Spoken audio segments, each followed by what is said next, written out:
Zelensky, after a series of struggles, departed from the White House and later from the United States.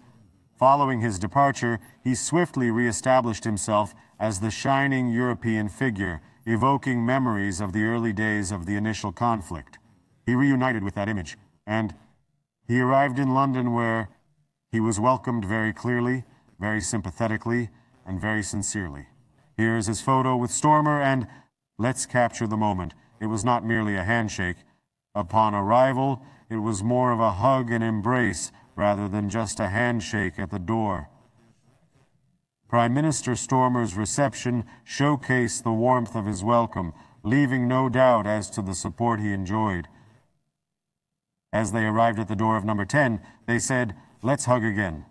It is important to note that the first part is unlikely. Generally, their usual practice is to greet at the door. However, the extent to which we feel better and how much we will stand by Zelensky's image is relevant to that earlier context. He looks like he has come in the same clothes as he wore at the White House. The outfit is identical. In that place, they greet each other by shaking hands before proceeding to enter indoors. The image of how sincere and well he was welcomed. So Trump may have taken a shot, but we are presenting the image that we are defending him. This is also the moment of Trump's reception. Before Trump. When Macron arrived, I recall calling it a tussle that day. It's a contest of strength, each trying to pull the other. During his first term, Trump's gestures were so exaggerated that they almost caused people to topple over, something he did even more fervently. When Macron was welcomed, it seemed like a competition to determine the stronger force. This occurred right after Stormer. Characters. Zelensky's approach is quite different. They both try to appear as charming as possible, with me being supportive and him being proud. Yet, there is a dynamic of trying to surpass one another here. The new Stormer is the UK Prime Minister, and their ties are strained. The US-UK relationship isn't in good shape either. Once again here, the car is a bit behind, but the American president greets everyone this way. He nicely squeezes and pushes back and forth. That's the atmosphere he wants.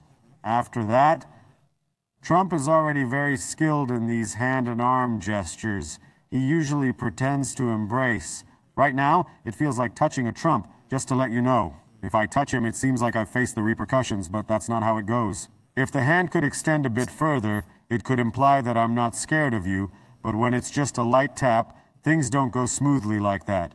And when Zelensky showed up, the first thing everyone noticed was how well he was dressed, right? He actually started teasing the journalists about how stylish he looked at the entrance.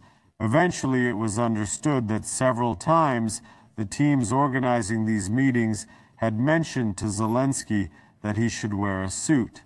However, as always, he chose to show up in this attire, and now he's here talking to the journalists. He's talking to the journalists here. He says, "How stylish I look today, right?" Most likely, since this offer was made and he didn't accept it, he realized it was just a jab. And when Zelensky realized this, his expression fell.